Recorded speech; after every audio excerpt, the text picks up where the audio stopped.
Hello, card friends. I'm Alexi. And I'm Chaz. And this is Rainbow Reverse. Today, we're talking about episode 4 of Cardfight Vanguard Overdress. And I guess if episode 3 was called Boys with Bonnets, episode 4 is called Boys with Weapons of Mass Destruction. Well, is that right? I wouldn't quite go far as to call them WMDs, but they certainly were strapped up and ready to go. So the episode picks up right where the last one ended, with Donji announcing that he's retiring from Vanguard, but a little less drama. He elaborates that he's retiring to train Yu. But also, the cold open of the episode is him going to the shrine. Oh, yeah. And that's where he disappears to. But it takes us back a second to the night of him announcing his retirement. And everyone being like, what? And Yu being like, oh. And Yu runs away all crying, all upset. And then Yu sees the notice that they're going to demolish the amusement park. Oh, no. Well, supposedly. I thought the plot was going to last more than one episode. I was like, okay, this is, standard first arc, not too much at stake, like not save the world type stuff. But, we got to band together and save the park. But, I mean, it might come back later because the park is under consideration for demolition. But, yeah, they wrapped it all up kind of nicely in one episode. It was kind of problem of the week. Yeah, I suppose, but at least as of right now, we're in a very slice of life territory, so I suppose that's par for the course. Getting the whole pie. I think it's cute. It is cute. There wasn't any card fights in this one, which was a little disappointing, but again, problem of the week, slice of life. I'm okay with that.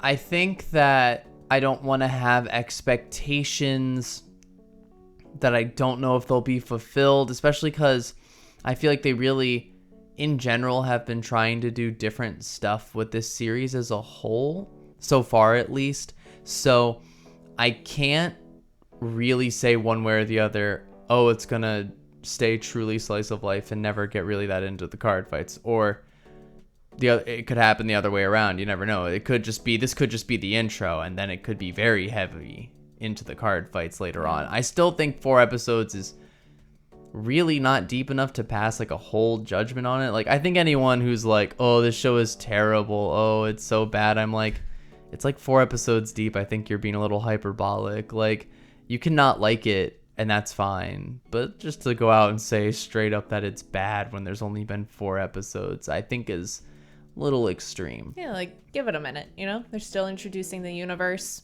still introducing characters. It could pick up. I think it will pick up.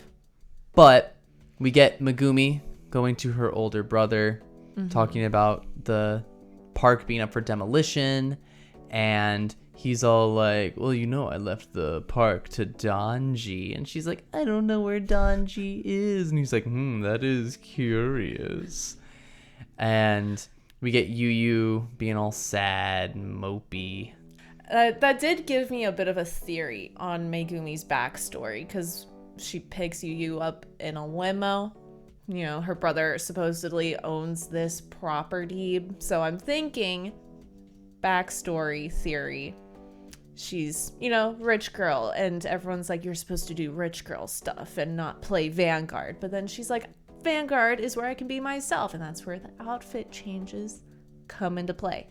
I also think that her family used to own the amusement park, or like that was their amusement park, particularly because of the line her brother says at the end where he's like, makes me feel nostalgic, when he's looking at the park.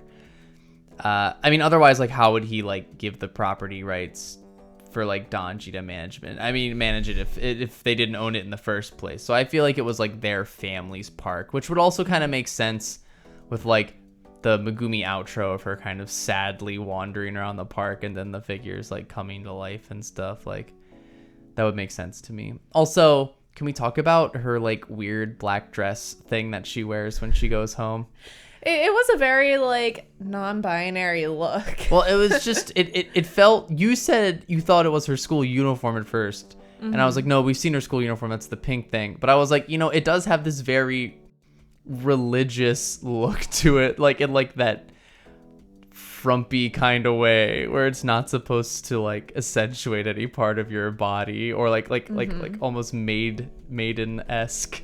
Yeah, I was like, maybe she goes to Catholic school. Maybe that's the uniform. But I also have a theory that the dynamic between Megumi and her brother, his name was Takuma, I think, and Danji, I think their dynamic is going to be very much like Ibuki, Kai, and Miwa, where like they all kind of got into Vanguard together and they were buddies, and then something terrible happened and they were all separated, and yeah.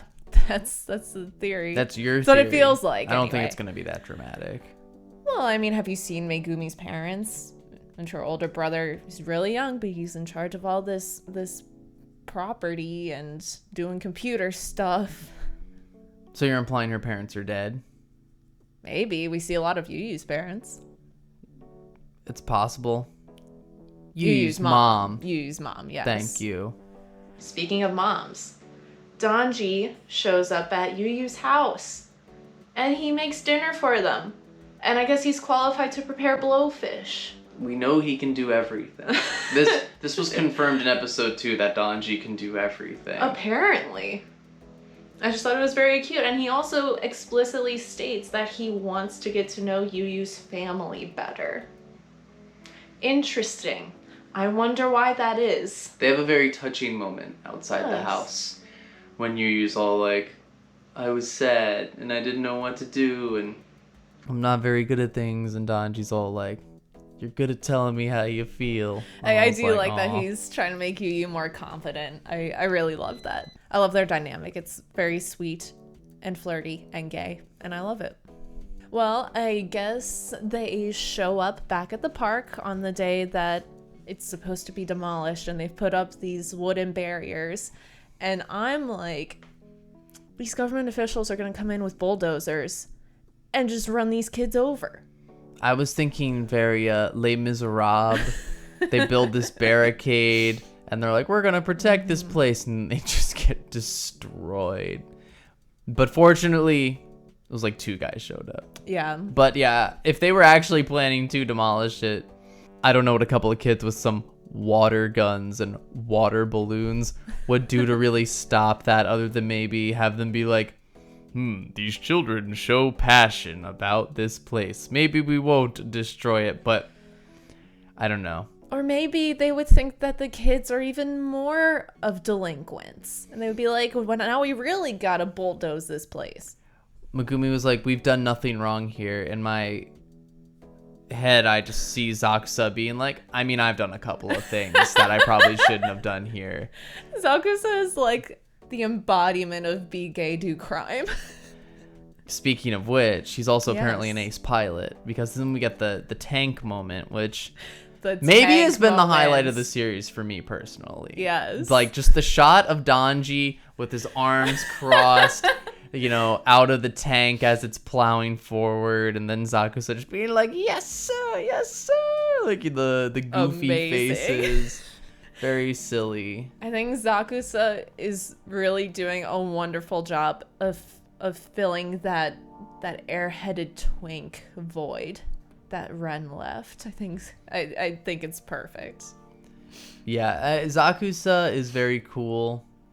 Still somewhat of an enigmatic character, I think, because we see him being like kind of dumb and silly, but like you also remember like back in the second episode when he's like doing the painting and saying all this like metaphorical stuff to Yu. So I'm very curious to see the direction that he ultimately goes, especially because we haven't seen him card fight at all yet. And we know he's got the Orphist cards, which are like wild looking. So I'm curious to see how that will play into his character.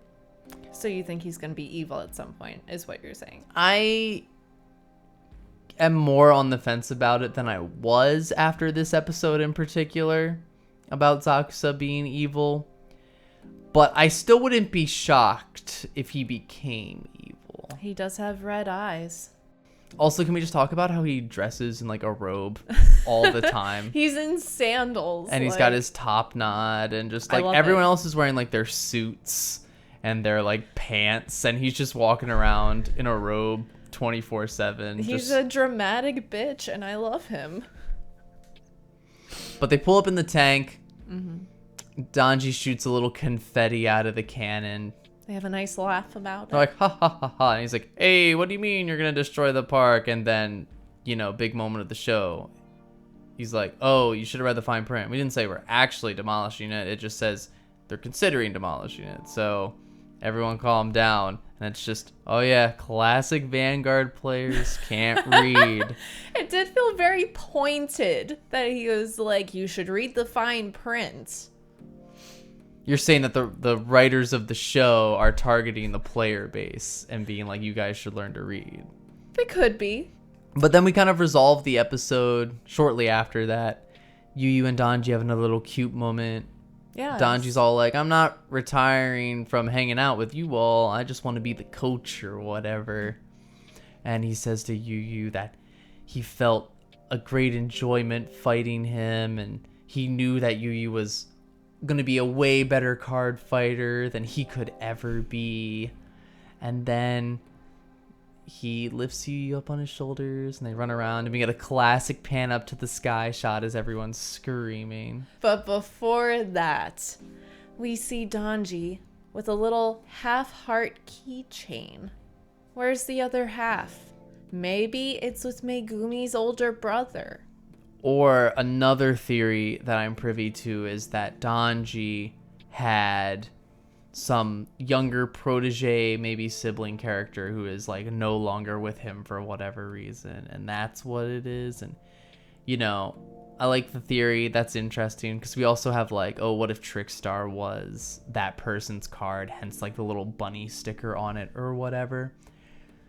But also, right. Yeah, I don't know, ex-lover of some sort, par chance. Maybe the death of this protege is what sort of separated Megumi and her older brother and Donji, because apparently they used to be some team that like played Vanguard together and it was fun.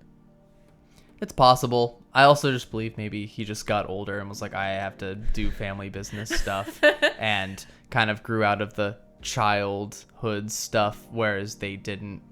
I think that's also possible. I don't necessarily think tragic something like that per se drove a wedge between them. More just like he was like, I have to grow up. The title for the next episode is That's Cardfight Pro Wrestling. And I'm very excited. Some of you may know that we're into wrestling, and specifically Japanese pro wrestling. And Bushiroad is also the owner of New Japan Pro Wrestling. And we've had a New Japan Pro Wrestling cameo in Vanguard before with Togi Makabe in the V series. So I'm like, are we going to get another pro wrestling cameo in Vanguard? I'd be pretty hyped for it if they had. I mean, literally, if any pro wrestler was in it, I would scream. Even if it was someone I was like pretty whatever about. I still think it would be like, what? Obviously, I'd hope for like someone bigger, like an Okada, a Naito, a Bushi, someone like that, Tanahashi. That'd be fun. So not Darkness World. So if Evil showed up, I mean, that'd be fun too. I mean, I think Evil should show up as like a bad guy that they have to beat. He has the big scythe. It's very Chaos Breaker. Evil shows up, and he's all like, "This amusement park is evil. Everything is evil." And Zaku's like, right I know all about the world and the abyssal dark night. I don't know. That'd be fun. Something silly. Yes. I mean, Donji is jack of all trades. So Donji's a pro wrestler? Maybe he's a pro wrestler. That'd be funny. I would appreciate Donji as a pro wrestler. Do it, Bushiroad. Donji pro wrestler. So all in all, like I said at the beginning, still early. The show's cute. It's adorable. I'm enjoying it. It is funny. I do think it is legitimately a funny, charming show. Is it the most dramatic? Does it have heavy TCG elements to it? Not necessarily. But again, 4 episodes deep. I don't think I can pass a true judgment on the series as a whole as a result. And again, even if it doesn't become this TCG anime per se, and it's just more of a part of the story as opposed to the main center, I don't think that makes it bad. I don't think it just being a show about this group of kids hanging out and living their lives and they just happen to play Vanguard, I don't think that makes it bad. Like, that does not determine quality. So just keep that in mind, maybe. I think it's fun. It's cute. Everyone's banding together to save the amusement park, and everyone's playing Vanguard together, and the welcoming ceremony offering you their cards. Like, it's fun. Yeah, so far it's a show about kids hanging out. Yeah. And you know what? I can't hate on it, because think about it. You're like, oh man, these kids have fun hanging out and they play Vanguard. Maybe me and my friends would have fun hanging out playing Vanguard. And then you go buy the cards and they've done their job. So maybe just have fun. Yeah. Sit back, have a good time. And if you don't like it, not everything's for everybody. But so far, we've been enjoying it. And, you know, again, I'd like some more drama personally, but if it stays cutesy and fun, I mean, I'll still have a good time. I think there will be a mix of the two. I think the drama is going to pick up. I think there will be, like, we gotta save the world type stuff, and they'll realize, you know, Planet Cray's a real place. You know, I think that will come into play because they've been very specific in talking about the current lore that's going on with Planet Cray. I think that'll come into play. Definitely hoping for some shonen saving the world in the near future. Hell yeah. That's all for now. Thank you all for watching. This has been Rainbow Reverse, wishing you all the best. Bye.